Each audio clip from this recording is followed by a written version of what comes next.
Hi, good night. This is going to be the first of the talks the first keynote from this year's festival. We don't know, yeah. For this, we invited Chus Martinez, which is a Spanish curator. She's the head of the Institute of Art in the Academy of Design in Basel, in Switzerland. She's worked at Museo del Barrio in New York, Documenta. She's been the curator at MACBA in Barcelona, and she was as well the director of the Frankfurter Kunstverein and the director of Sala Recalde in Bilbao. Chus Martinez's research questions how thinking emerged through the substance of art. Her most recent projects have focused on the development of faculties that can help us to interpret the role of artistic research in relation to institutional forms and wider cultural production of knowledge. She takes imagination and artistic creativity as political concept and as a tool that could trigger change in institutions and as well as society. Art has the complete freedom to generate ambiguity, since artists cannot answer normativity, and therefore they could potentially renew our sense of the self, politics, and nature. So, in a recent essay, Chus talked about new hybrid models that are arising in the post-digital era. Those models imply not just reconfigurations of older ones, but also retain the capacity to address and arise outside the generic categories. She considers hybrid models as agents of change, since they represent a new reality that offer possibilities to overcome and forming the current status. And now she's going to be talking and expanding on that text, an essay that was for the Berlin Biennial in this edition. So here it goes.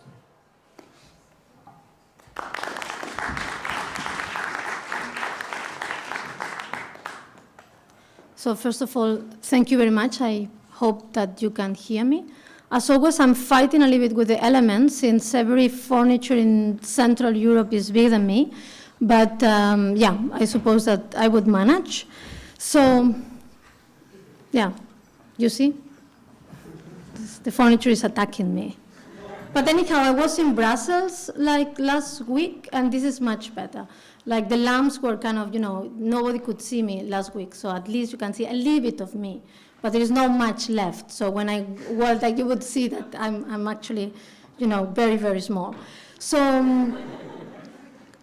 I am tomorrow. Tomorrow is a really important day, not for you, but for some other people, like the Spanish people. So tomorrow it's going to be, after more than a year and 2 elections, the day that they constitute a government of the Conservative Party.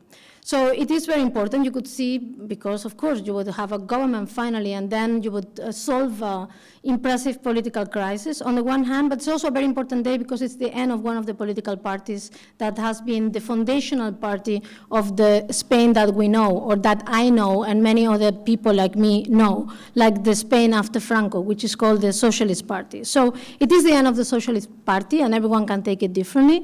So if you talk to my father, it's kind of the end of the world, because if it's the end of the Socialist Party, everything as he knows it, every idea of social democracy, every idea of social, justice, of ideas of structuring labor, protest, voice, even the political structure of Spain, the political relationship between Spain and Europe, and so on and so forth, everything is gone somehow. And you would see, why is it gone? It is gone, I think, in Spain, but I suppose it's also gone in Europe. In general, is going, if it's not gone as it is our case.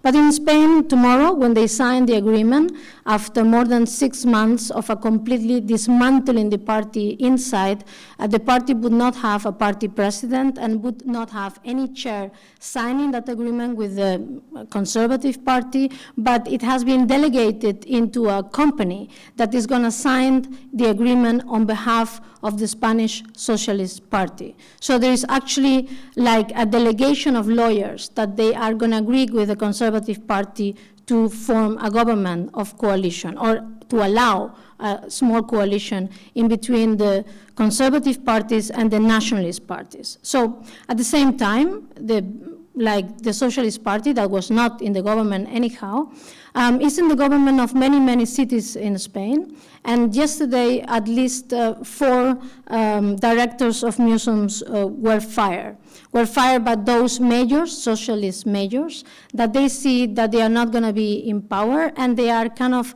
switching to a really extravaganza of public appearance. And one of them was fired because he forgot to agree the public program of his museum with the mayor, which is a really fantastic reason to fire somebody.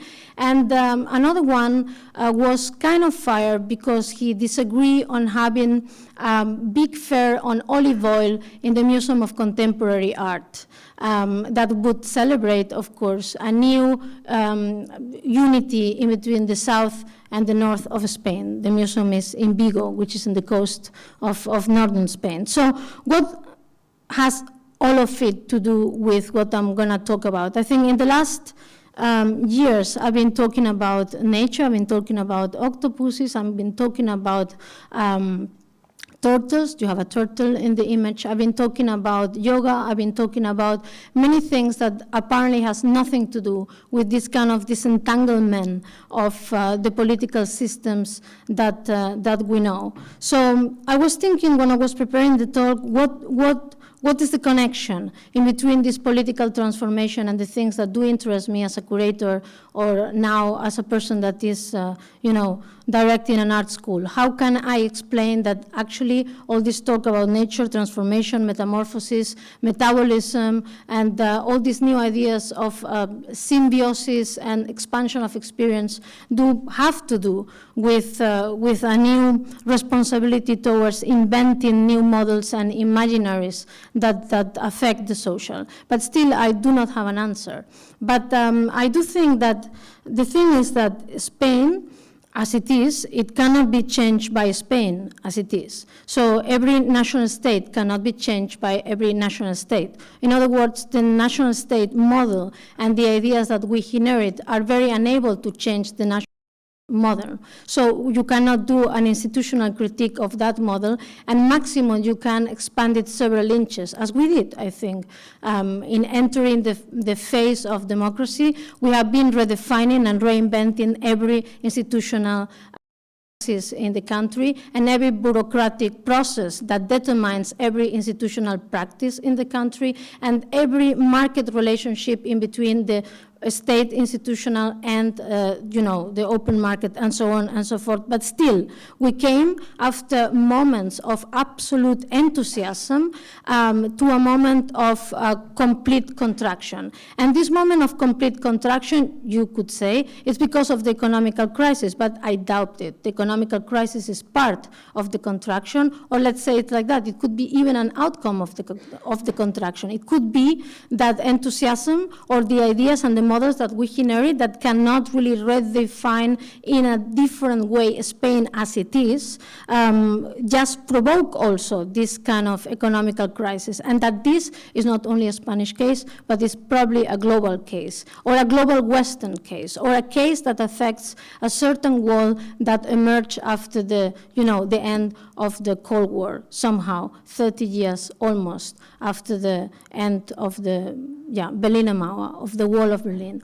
So how could Spain change as a case study? It's not that I'm interested at all in Spain, as you probably are not interested in Holland, but since I was born then and you are born probably here, some of you, then you get interested in certain things that determine your idea of individuality or your idea of identity, or, as they are putting it in the festival, the idea of authenticity. So the authentic Spain can change authentic Spain.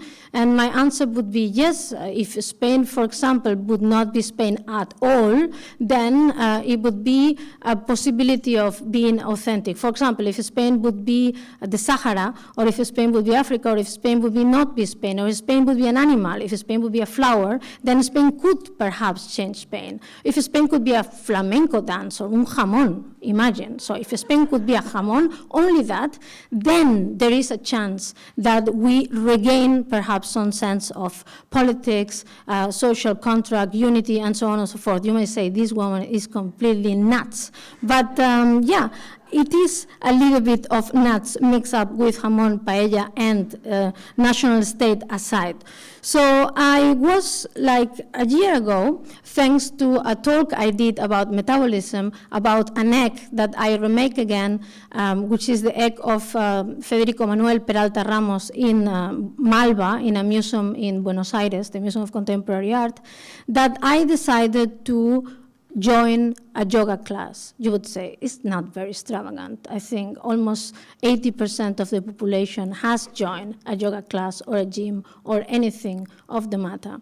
But I was joining the yoga class because I was thinking that actually the problems that we are facing in terms of national state, or the problems that we are facing in the redefinition of the institutions, and the problems that we are facing when we try to track the timing and the goals that we have versus, for example, artistic research, do have to do with the end of psychoanalysis. But of course, to say that psychoanalysis would come to an end is also not very original, because eventually it would come to an end. And the question is, why do I want psychoanalysis to come to an end? Just because I spent 2 weeks in Buenos Aires and everyone in Argentina is in psychoanalysis, and then it's kind of a joke to say I want it to end because I really want a new Argentina, and it's depending on the fact that everyone is in therapy? No, it was not because of that, but it was because of that. Because if I would not spend 2 weeks in Argentina, then I would not really think that it's an urgent matter to revisit this idea of the therapy and the idea of how therapy constitutes an idea of the relationship in between the body and the mind, but also constitutes an idea of the construction of what we call the individuum, or the subject matter. So the subject matter, which is the subject that matters to the individuum, and the individuum, which is the persona, the physical, but also the spiritual persona that makes the decisions and constitutes the social. So before we go to the jamon nation state thing, it's good to go to the pork persona, individuum thing. So I thought it would be interesting to see if there is any relationship, symmetrical relationship, in between that idea of exercising the mind and the body and the parallelism that the fact that yoga kind of was born at the same time that psychoanalysis was born. I was, till that moment, absolutely not really aware of that. So I decided to go to a yoga studio, and I went every day for a year. And I did it just to listen to what is said, nothing else. Meaning, I went there, and when you are there, you need to do what others do. Otherwise, it's a little bit, it's a shame. So you need to continue doing what everyone is doing. But my main motivation was actually to experience the words that they are said to people when they are said to put their mind in a nothingness and to reconnect with themselves. So I did it really every day. It did not matter where I traveled. I joined every yoga studio wherever I went. I also went to Pilates. I went also after to CrossFit, and I started to go to every shit that promised you that you would have a better contact with your body. My body and I are exactly the same kind of body and persona that it was the 17th of September when I started this kind of exercise. So nothing really changed in me, I think, not even my body much. But I was really enjoying it, hating it, because I do hate exercise, because I come from Spain. We are too small, probably we are like completely unmodern. I don't know what it is in us, but we really hate sports.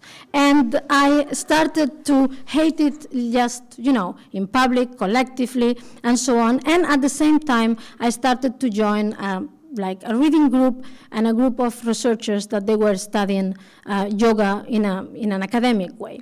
So I find out that the first time that yoga was introduced to the mainstream was in the World Congress of Religions that took place in Chicago in 1893.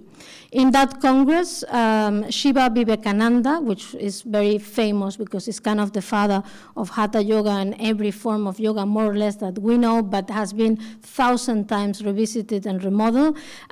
He was there, and he actually was a scholar of Western philosophy. He studied in Oxford, but he is from India, from Delhi. And then he was in that Congress, not representing yoga as any sort of bodily exercise, but representing like the ideas of Hinduism in a way that they could connect in a bodily sense with some sort of, of doing something. But at that time, it was not at all exercises. So after that talk that he gave, somebody that was in the audience called William James, kind of the father of psychology, that listened to him, invited him to Harvard. And then he was in Harvard for a semester, and he stayed there for more than 3 years. So in between 1893 and 1896, he was in America. And it was in America that he wrote a book called Raja Yoga, which is the most important book in the dissemination and spreading of that idea of yoga. So yoga was also born kind of at the same time in the World Congress of Religions. It was not only Hinduism, but it was a group of people that had nothing to do with religion in an obvious way, which was bodybuilders. So don't ask me why it would be a presence of bodybuilders in a World Congress of Religions, but it was a presence of them, probably because they are connected with some very ancient Iranian religions. So those that were supposed, we would call them today bodybuilders, they were a group or a delegation coming from Iran, were completely fascinated by what Vivekananda was saying. And they were actually linking with him, and there was like a series of letter exchanges with him where the people that were exercising in public, which is tremendously popular in Iran since centuries. It was also popular in Germany after the Napoleonic Wars. I think in many parks and in many public spaces, you would find these iron systems to exercise and to do, to train your body in public. And doing it in public has an importance because it shows off not only what you are capable of, and also it serves as a model for others to exercise with you. So it's not a Western idea of showing off, but it's like you are the teacher somehow if you are good of what you are doing. So this delegation from Tehran, which the name of the person I don't remember, was completely fascinated by the ideas that he was exposing. And they were coming to the idea that it would be really interesting to talk to Vivekananda and to try to figure out if there is a way of developing some rehearsals, some sort of exercises to connect that idea of building the body or constructing a body which is healthy and giving that construction a different or an even more Iranian, Hinduistic sense of spirituality. So that happened at the same time that he was lecturing in Harvard with William James, and at the same time that Freud was actually writing his books in Vienna. So I thought for quite a time, or this is what I tried to express in the text that I was writing for the Berlin Biennial, that it is an impressively coincidence that these ideas of, one, the idea of psychoanalysis, which is the idea of exercising the mind in an etymological way, the idea of actually finding out an origin of the problem, going back to this problem, tracing a la Wikipedia, like every origin of what's wrong so that you can go back and fix it back there so that then you can remake and retrace that idea till the present and then correct it in the present and somehow reconnecting all this storytelling and all these narratives in order to give you an idea of the individual that you are, but is based really in the timeline, is completely non-quantic. It really travels from here to the back and from the back to the present, and it's also very etymological. It's based on the power of knowledge. It's based on an idea of rationality that can trace, that can also memorize, that it has a memory of what happened. And the memory of what happened is a memory that translates in language. It's not a memory that translates in experience. It's not a memory that translates in sentiments. It's a memory that you can tell about. So on the one hand, you have that method of rehearsing what you are, rehearsing your idea of the individuum. And on the other hand, you have this amazing, much slower race that came today as a tide somehow, that is kind of taking it over, idea of reconnecting and somehow making that memory already inside your body. The idea that you could actually find a form of non-division in between what you are and what you do, that actually you could go inside yourself, not in a linguistic mode, but actually in a mode that would rehearse yourself every day that you rehearse yourself. And in rehearsing yourself, you would become yourself, and actually you would find ways which are more and more non-verbal, because you go into a certain idea of internality that is what you would call your spiritual life or your inner self, and so on and so forth. So I thought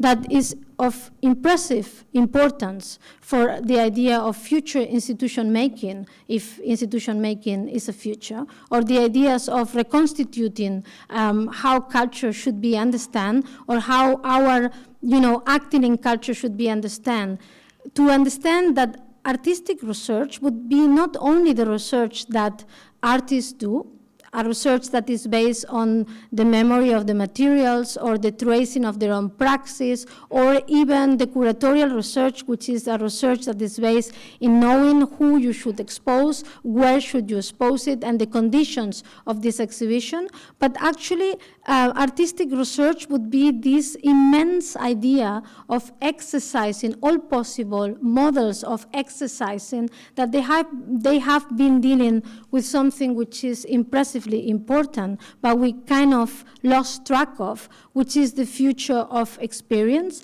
and this big problem that we have in the Western with, first, constructing the individuum, and second, constructing this big divide or this big unity in between the mind and the body. So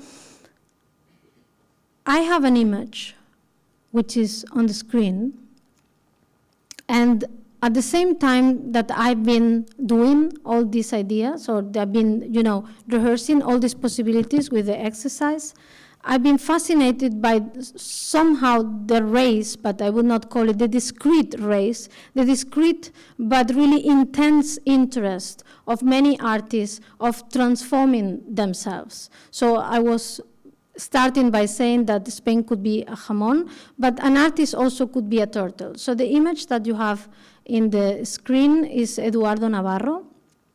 And Eduardo Navarro came kind of out of the egg of Federico Manuel Peralta Ramos. So I said almost a year ago, rehearsing the work of Federico Manuel Peralta Ramos. Peralta Ramos was an Argentinian artist that in 1965 won the National Fine Arts Prize in Buenos Aires, and he won it with a gigantic egg. So I have no image of it, but you know what an egg is. Imagine it just gigantic, so very, very big, super big.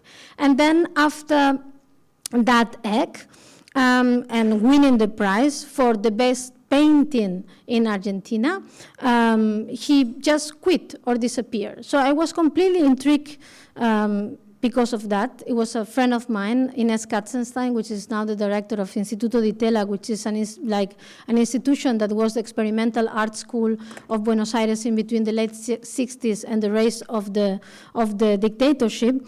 Ines was also saying that he did not disappear because he spent all his life writing in a napkins in the Florida cafe. So that Federico Manuel, after winning the prize, did two things. One is to appear in mainstream television during many years, many nights, and during the days he was receiving people in the cafe, and the people were telling him about their problems, and then he would write in a napkin, "Your problem will be better, Federico Manuel. My husband left me. Don't worry, you would find a way, Federico Manuel. I don't see a future. The future would see you, Federico Manuel." So, and tons of napkins with these absolute banal, trivial sentences of non-wisdom. And this was combined with an appearance on television where he called himself El Gordo. And El Gordo means the fat one. And then I asked everyone, why was he called El Gordo? And they was like, but very simple, because he was very fat. And then I said, yes, he was very fat, but you know, we are talking about television in the late 60s. Why would somebody very fat call himself as a man very fat? It's not the most obvious thing to do. Of course, it could be a slapstick, but, and then they say, well, you know, he was all the time talking about dieting on television. And I was saying, what? He was talking about dieting in the television of the junta militar in Argentina in the early 70s, and he was. So there is very few clips of it, actually. There's only an archive in Buenos Aires, and then you would find a couple of clips in YouTube where he's singing. But he started the program saying, "Hello, good night, I'm Federico Peralta Ramos, El Gordo!" And then he started singing. And then after singing, he would say, "And you know what? I really want to diet, and I tried to diet, and I've been dieting, but I did not lose a kilo." And then he started talking about something else, kind of playing the idiot. So when everyone said, it's a pity that we lost the biggest painter of Argentina for the Argentinian television, I was thinking that there is something about the national state and this kind of metamorphosis processes going on. So it's true, Federico Manuel disappeared for the museums of Argentina, and it disappeared for the art galleries, and it disappeared for the art critics, but it reappeared for every citizen of Buenos Aires. So if you take a taxi and then you say, "Do you know Federico Manuel Peralta Ramos?" the taxi driver would say, "No, señorita, no sé." But if you say, "Do you remember a television program in the 70s in Argentina, Del Gordo?" "Yes, El Gordo, qué funny, he was so funny." And then you realize that, of course, he disappeared, but he reappeared.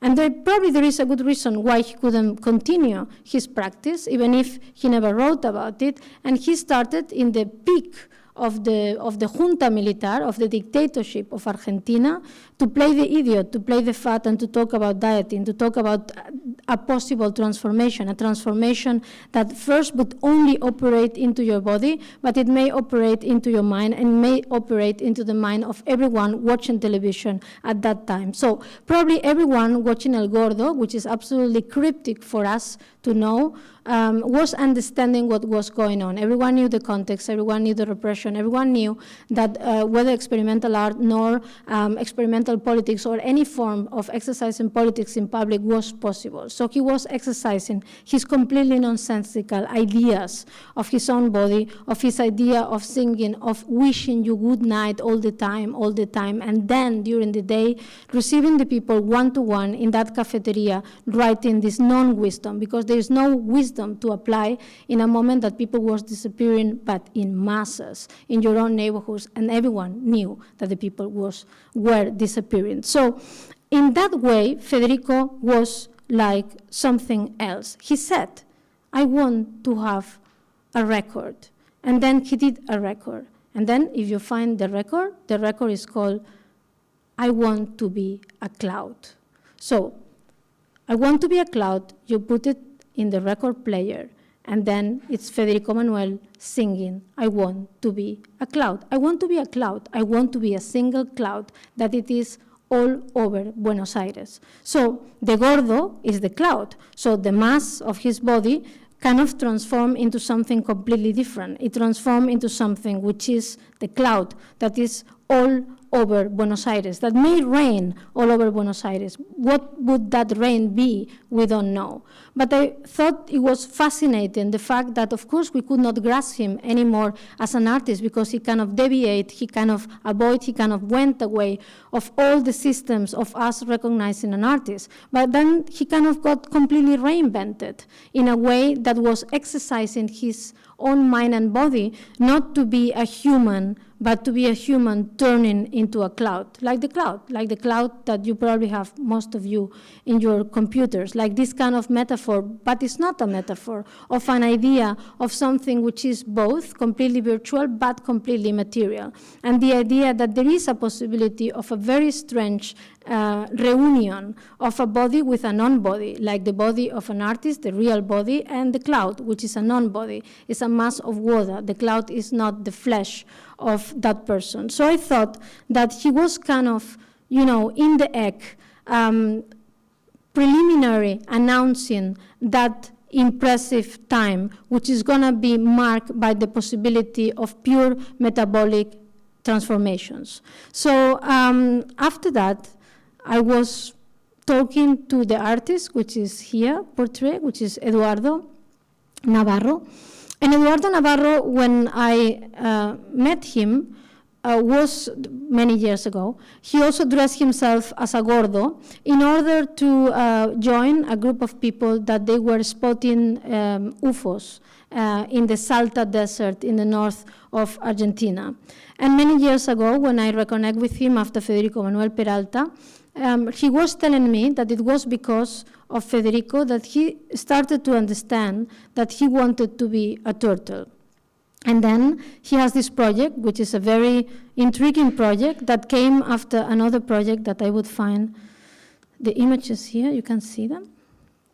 I'm tremendous with my images. You don't need to take it personally. But I'm a disaster putting a PowerPoint.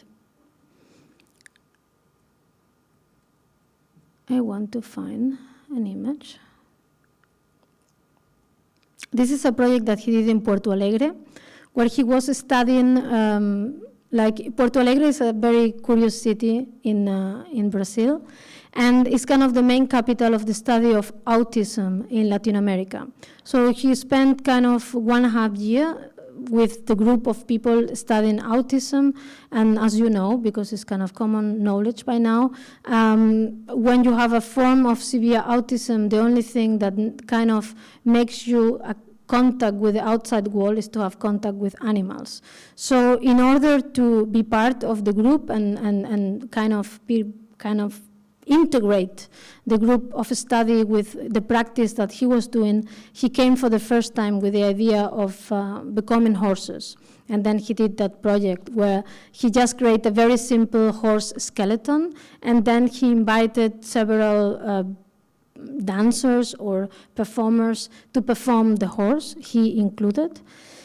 And then he was performing that with a group of autistic people. I don't have pictures of that performance. And for the exhibition space, the only thing that he allowed us to do is to look at the horses in a field with binoculars. That's what we are doing.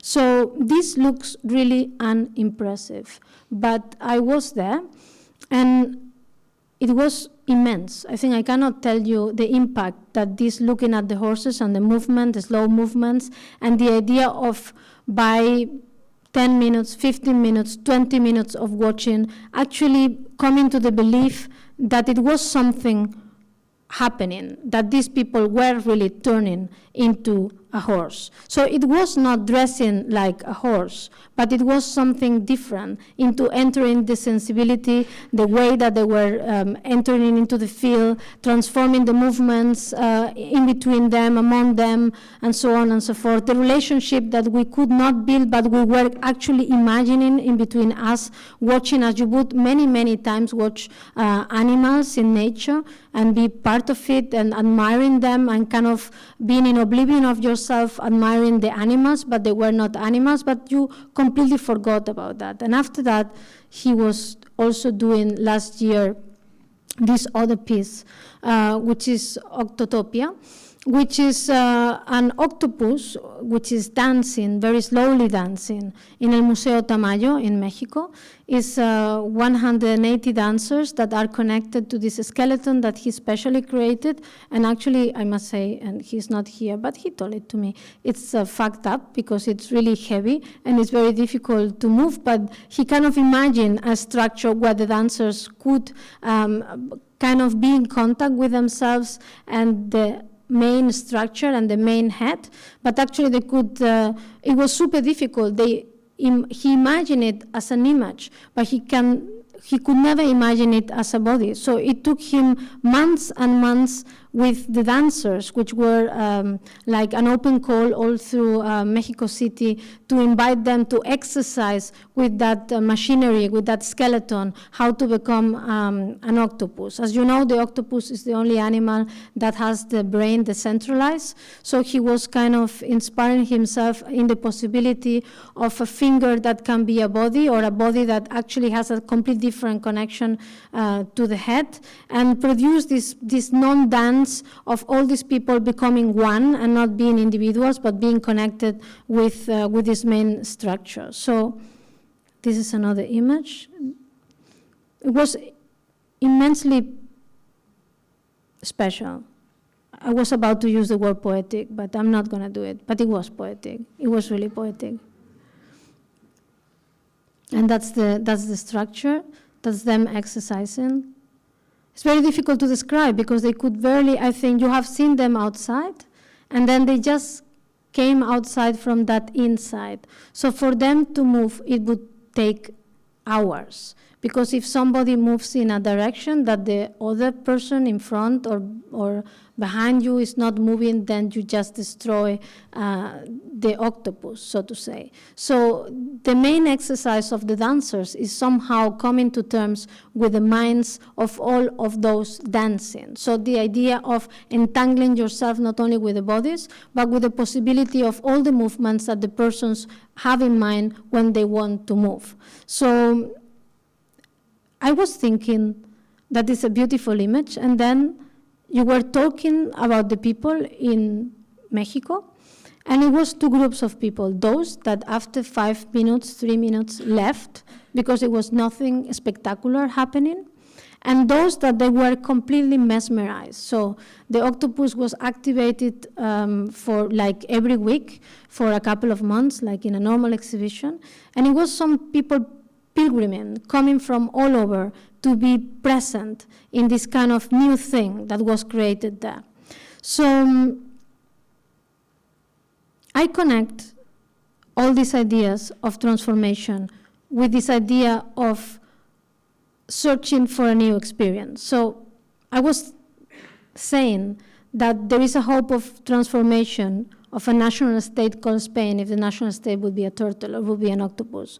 But I do believe on that. I think somehow, I believe that there is some very complex exploration of the idea of the possibility of a different experience that's happening at the core of art that I call artistic research, but not artistic research into the artist doing research, but into the research of the very nature of possibilities in experience. And it is a nature that somehow is connecting us with technology and is reconnecting us at the same time with a different idea of possessing nature inside us. So this metabolic transformation that is so difficult to grasp in a rational way has been starting for centuries, but we lack the possibility yet to articulate it properly in language and also to give it the form of a theory. And because we cannot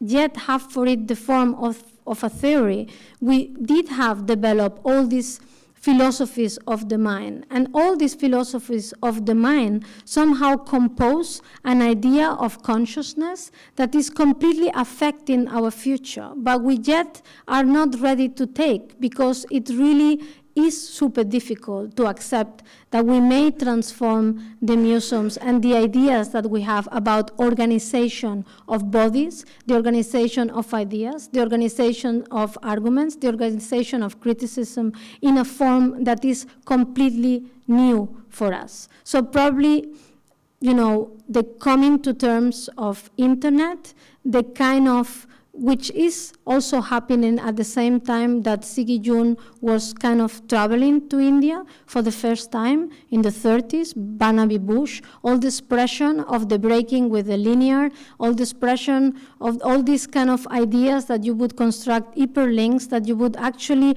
link meaning and significance in a way that would defy the written line, that would defy the alphabet, the letters, the A to Z, the 0 to 100 to infinite, the timeline, all these new quantic notions of experience and transformation are today at the core of art. And I think that they provide a fantastic inspiration for us to study and to imagine things completely differently. So I was kind of expressing in that text that what I would like to do in a very pragmatic way would to create supergroups. But I was doing that because I think that what Federico Manuel Peralta was doing in creating the egg was creating a supergroup with the DNA of life, or to create a supergroup with the idea of the human and the cloud. Or when Ingela Nirman is doing performances transforming herself into plants, what she's doing is exactly that. Like, she is creating a supergroup with an entity that has nothing to do with the way that humans structure, like action, agency, politics, consciousness, and being rational. And still, yet, this part, this merging is fundamental for that other part. So the possibilities of these, let's call it surreal supergroups, are there for us to reimagine our own agency in a future that is not that remote, and it's a future that I see completely connected with forms of knowledge that expand, multiply very traditional ideas of aesthetic experience. And aesthetic experience is death. Probably the very moment that psychoanalysis has been eaten by all these forms of yoga, when psychoanalysis disappears, yoga also disappears.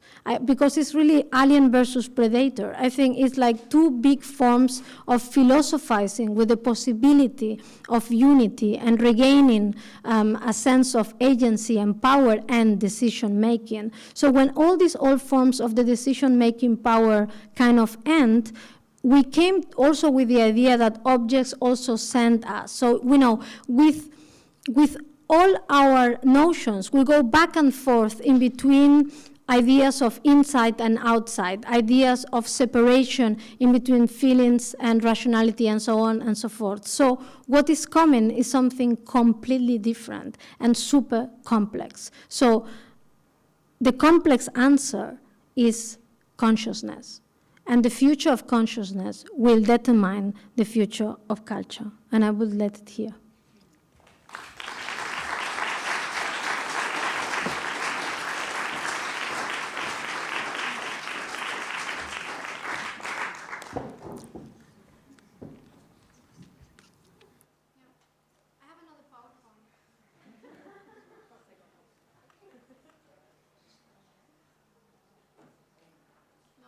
I'm looking for my rainforest. Here.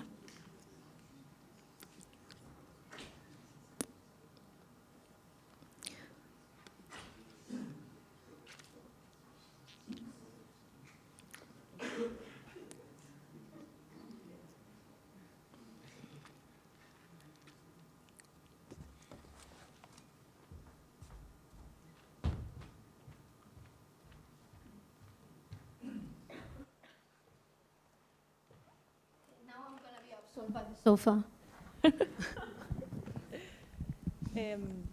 Well, there's going to be questions, but I'm going to start myself because, I mean, I don't know if it's a question or a remark, or I'm going to try to go over what I've been thinking when I was listening to you. So I thought it was really interesting, this idea that yoga and Freud together were thinking about not thinking together, but like at the same time, there was this idea of the search of the inner self, the inner awareness of the individual, and how we understand as well in regard with the topic. I'm gonna try to draw some parallelisms between both things, and how authenticity as well was sort of like this very much regarding self-awareness, like kind of like an inward process, whereas now we're seeing that is like more of a outward, something that you perform. And you say something really is like when you rehearse yourself, you became yourself, which is this like kind of mantra thing that I thought it was really interesting. And so how, regarding this and like putting all together with authenticity, how can authenticity be an agent of change, and how precisely this idea of how Spain could be a jamón and then therefore be able to change if it's not authentic, if it's not like the real thing as we understood it, like is because we cannot understand authenticity anymore. It's like it's a concept that is completely empty and banal and disappearing, and otherwise there's never going to be a metamorphosis and we're never going to find the next. Well, that's a very complex question. Yeah. Yeah. I would never use the word authenticity. Meaning the thing is that, yeah, if you rehearse yourself, but then yourself just in the next exercise becomes a complete different self, then I would go for authenticity. But if it stays the same, then I would not go for it. So I don't think that authenticity names anything positive right now. Yeah. But yeah, you know, I think, yes, I think there is an idea of continuity. You need a continuity, but I think Eduardo Navarro becoming a turtle is an authentic turtle. This is my question. I would say yes, I go for it. I go for the authentic turtle. Is Peralta Ramos becoming a cloud, an authentic cloud? Yes, he is an authentic cloud. But only if you believe that this is possible, and this is an exercise of, of metamorphosis, then we have something interesting there. If you think it's a metaphor, that's an image, or this is our ideas, but actually we have pragmatics here. He's not a cloud, he was just a fat man on television, don't get confused, then we have a problem. So, and we have a problem. I think that we have a huge problem, because if I rehearse myself and I become black, then I sign into it. But if I stay small and white, then I have a problem. So the question is, what constitutes continuity, and how can we actually go away from these ideas of origin? And authenticity refers to origin, and that's a problem. That's why how to think out of these notions is fundamental, and at the same time impressively difficult. So you think like the categories need to change, kind of like authenticity needs to dissolve into something, there needs to be a new... We need a new definition. A complete, yeah. I think we are framed by the words, we are framed by the institutions, we have our feelings, our experiences, our ideas. And the question is that you can change your ideas and still remain the same bastard. So this is exactly what needs to change, the bastard substance. And this is a stem cell transformation. So you need to be the organ as a stem cell that has the potentiality in you to be another organ. I think at the beginning of times, if you want, we call it avant-garde. That was simply avant-garde. But now we cannot talk about the avant-garde because it would be a little bit, it's just out of place. We can also not talk about globalism coming from the arts because it's the notion of the industry, and you cannot talk about internationalism as such because it's just the interrelations of nations and states. So we really need to become something else and remain. And this is the difficult exercise for the mind, for political thinking, because it's difficult. So we can't be kind of the parent figures, like we cannot really compare to those kind of things that create the other one. We need to create a new one detached from the ones before. But how is that even? No, it's not. Does not need to be new, because when you become a turtle, you are not a new turtle. You are just a turtle. The turtle, there is no novelty. So we are totally framed by ideas of novelty and ideas of cutting with the past. Don't listen to your body, or you need to listen to your body. There's no such a thing. So the question is, how can we, and I think that the only answer is this rehearsal, and this rehearsal is not a conscious rehearsal. I think it's not anything that we can do. In that sense, we are like, free from that, but it's happening somehow, or it's taking place, and it's taking place in the substance of art and culture, as simple as that. And it sounds completely idealistic, but that's why we defend it, because it's happening there, but it's also happening in certain sectors of science, which are also really freaky and very interesting, and in technology. And there is a common interest there with experience and experiencing. And that touches race, and it touches class, and it touches vocabulary, and it touches language. How are we gonna do it? No idea, but really not as we are doing it now. Is there any question? There's two mics, I guess, around. So.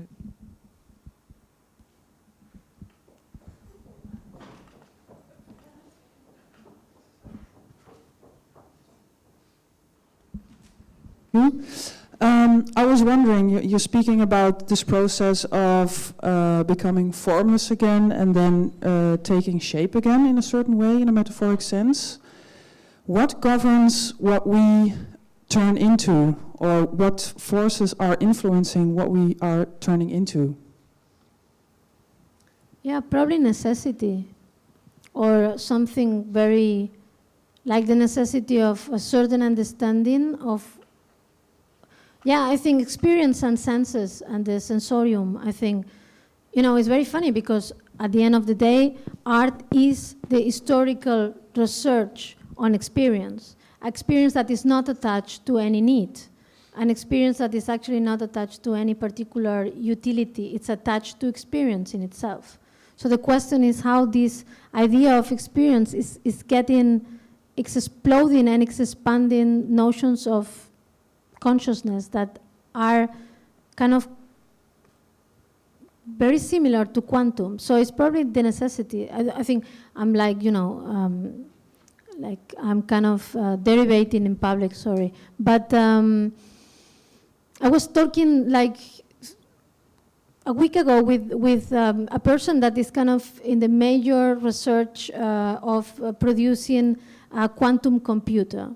Like for him, we tried to invite him to give a talk to the students, and then I was on the phone with him. And it was very funny because the only thing that we were saying is like, you need to forget your fingers. Imagine that you don't have fingers. And then I was like, what is exactly a quantum computer? And like he was saying, yeah, well, you have fingers. I said, yes, I have fingers. And it's like, the problem is the hands and the fingers. And it was like hilarious. I was screaming at the end. But can you tell me a little bit more about the quantum computer? And it's like, okay, the eyes are okay, but the hands are a problem. And then it was like, okay, imagine I'm a barba papa. And then this guy, which is French, was like, what? I was like, imagine that I'm barba papa talking to you on the phone. And then he said like, well, that would help the quantum computer. But that's how we stopped the conversation. So definitely his research is guided by the need to make us understand that we don't have a keyboard. So we don't need it. So that we could operate the machine without that. And he wanted to convey that to me in a faster way, so that this is what he thought that I would understand from the quantum computer, not the software or not anything else, but that part. And if I get it, then I am closer to that idea. And then it was really funny. So I suppose that this is a little bit the necessity guides or the kind of drives where you are going.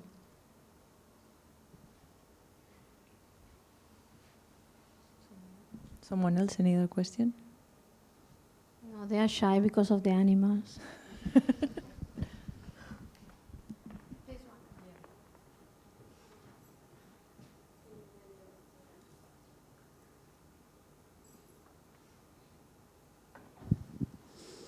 Thank you for your wonderful talk. I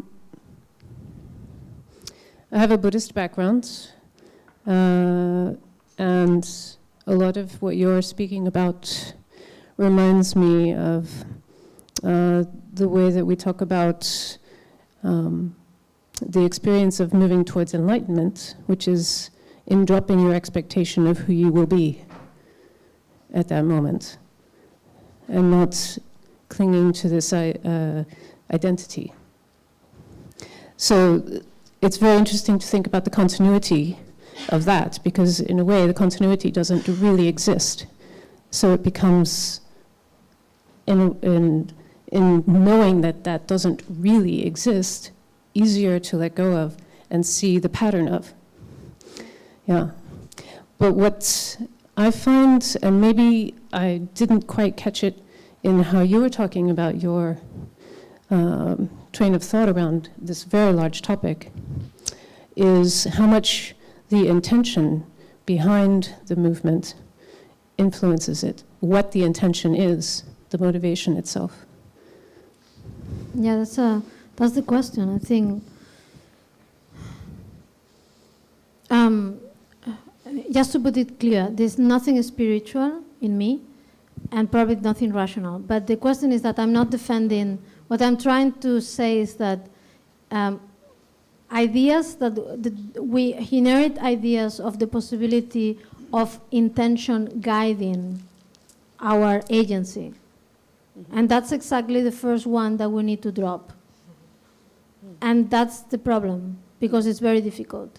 So if you just read Foucault, and many people did, everything is based on the possibility of me and you being synchronized in the same room.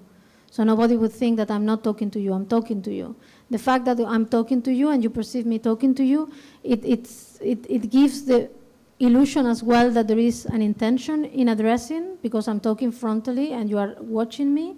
And that, but actually there is nothing up, if you go to a museum and you are seeing a work of art, this synchronicity is already disrupted.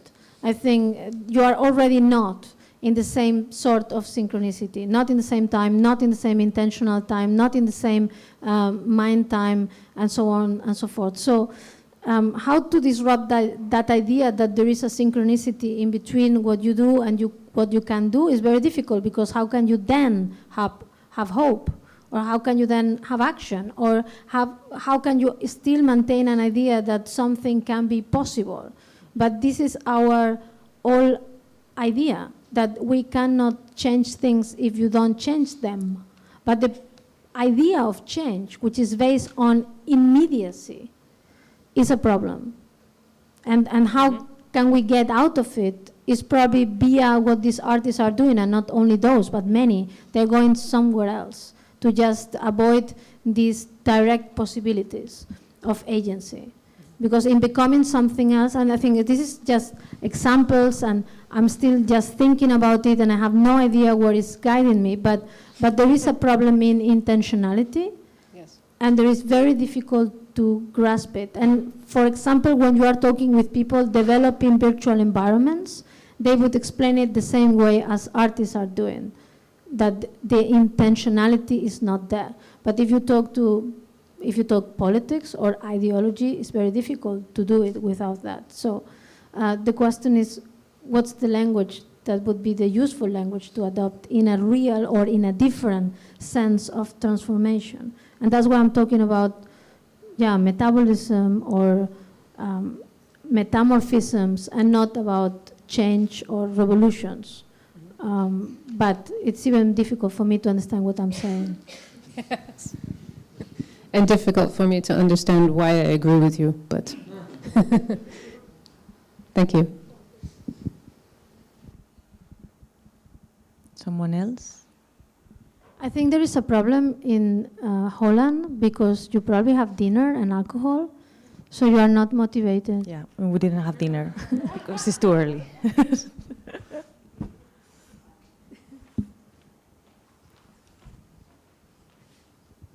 Hi. You talked about transformation of Spain into an octopus, or individual humans into a collective octopus.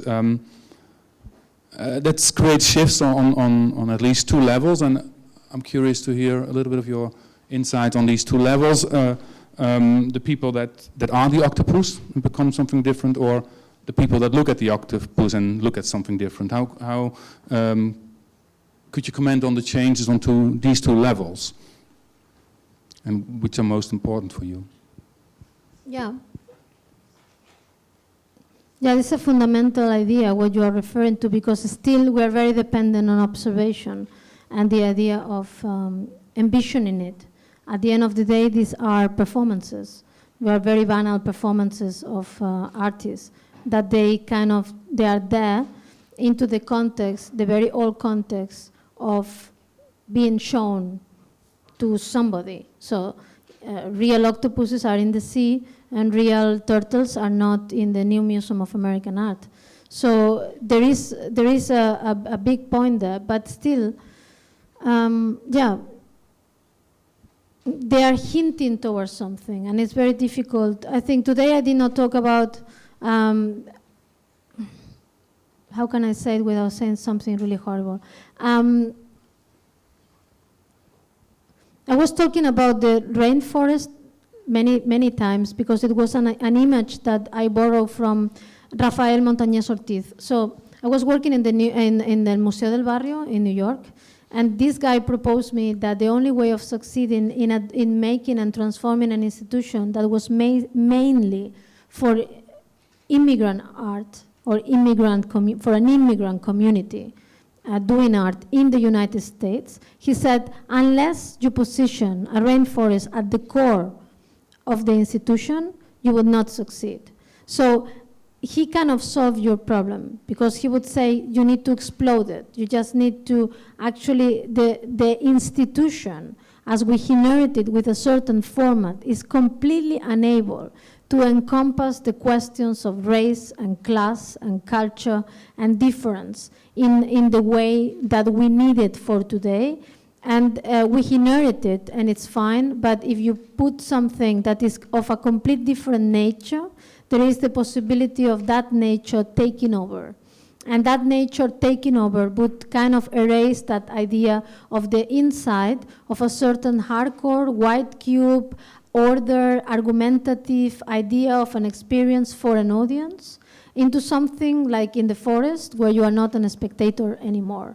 But still, it cannot be done. So the question is that how to soften this, probably all these metaphors or all these exercises are there to soften that difference in between those performing a certain possibility and those still observing it. But this is kind of part of the transformation, because it never happens at the same time. It's never also synchronic. So I suppose that's completely part of the game, and then when it would happen, we would not realize it also, because the very day that you would wake up as something else, you would not know it, because you are something else. Thanks.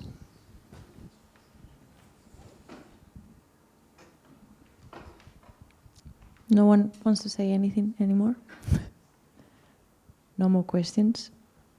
So Yeah. Thank you very much. Thank you. Afterwards, there's going to be the magazine lounge that would take place here at the foyer, so you're more than welcome to join us and to have a drink with us. And if you have any question, more than welcome. Yeah.